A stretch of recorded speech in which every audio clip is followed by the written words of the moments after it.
একটু বৃষ্টি হলেই মনটা কেমন যেন আঁকুবাঁকু করে একটু খিচুড়ি খাবো বলে। খিচুড়ি সে যে কোনো কিছুর সাথেই হোক না কেন, খিচুড়ি যেন খাওয়া চাই। আসসালামু আলাইকুম, আশা করি সবাই ভালো আছেন, সুস্থ আছেন। আমিও আল্লাহর রহমতে আপনাদের দোয়ায় অনেক ভালো আছি। আসলে দুদিন আগে যে ঝড় বৃষ্টি হয়ে গেল না, চারদিকে সবার ফেসবুকে তো খিচুড়ির ঝড় উঠে গিয়েছিল। এদিকে ঝড় বৃষ্টি আর এদিকে ফেসবুকে খিচুড়ির ঝড়। এগুলো ছবি দেখতে দেখতে মনটা আর মানছিলই না।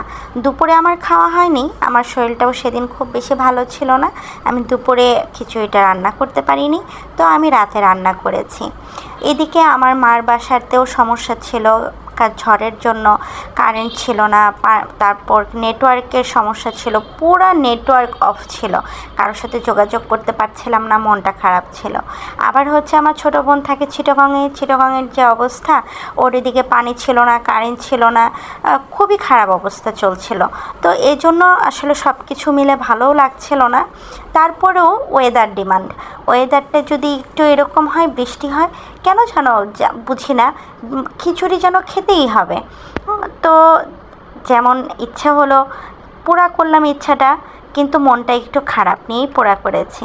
যাই হোক, আমি একটু গরু মাংস রান্না করেছি, সাথে খিচুড়ি করেছি, আবার আচার ছিল, আচার আর টমেটো, তারপর শসা দিয়ে আর টক দই দিয়ে একটা সালাদ করেছিলাম। তো সিম্পল আয়োজনে আমি রাতের খাবারটা সেরেছি। একটা জিনিস কি জানেন, সবাই না ফেসবুকে, আমি যে ব্যাপারটা আমার কাছে খুব বেশি ভালো লাগে নাই, সবার খিচুড়ি দেখে অনেকেই কমেন্টস করছিল এখানে গিয়ে যে চারদিকে যে অবস্থা আর আপনারা খিচুড়ি খাওয়া নিয়ে অস্থির হয়ে গেছেন। আসলে কি, ব্যাপারগুলো যার উপর দিয়ে যায় শুধু সেই বোঝে, সেটা সব কিছুতেই আপনি দেখবেন আপনার উপর দিয়ে যখন যাবে সেটা শুধু আপনিই বুঝবেন, অন্য কেউ বুঝবে না। অন্যের কাছে সেটা ফিল নাই, অন্যের কাছে সেটা অন্যরকম ফিল। তারা সেই ওয়েদারটাকে ফিল করছে, তারা সেই সিচুয়েশনটাকে ফিল করছে, আমরা নাও করতে পারি, তাই না? আমার যেমন মনটা খারাপ ছিল, তারপরেও দেখেন কেন যেন ইচ্ছে হচ্ছিল খিচুড়ি খাওয়ার, তাই খাচ্ছি। খিচুড়ি নিয়ে অনেক কথাই আপনাদের সাথে বলে ফেললাম, তাই না? এখন কথা হচ্ছে, যারা এই ধরনের কথা বলে তাদেরকে এই ধরনের কথা বলা উচিত না আমার কাছে মনে হয়। যদি তারা মন থেকে বোর ফিল করে, মন থেকে যদি কষ্ট ফিল করে, তাহলে তারা স্ট্যাটাস না দিক, তারা না রান্না করুক, তারা না খাক। অন্যরা খাচ্ছে, অন্যদের খাওয়ায় আমি কেন এসব মন্তব্য করব? আসলে অন্যের কাছে মন্তব্য করাটা আমাদের না একটা স্বভাবে পরিণত হয়ে গেছে। যে যেটাই করুক না কেন, আমাদের তার পেছনে একটা মন্তব্য করতেই হবে, সেটা খারাপ হোক ভালো হোক। ভালো কথা তো আমরা সবাই খুব কমই বলি, খারাপ কথাটাই সবচেয়ে আগে বলি, আর খারাপ জিনিসটা ছড়াই বেশি। আপনারা যেমন দেখবেন, আমরা যে ভিডিও বানাই, যারা একটু অন্যরকম নেগেটিভ সাইড তুলে ধরার চেষ্টা করেন, তাদের ভিডিওগুলোই ভাইরাল যায় বেশি।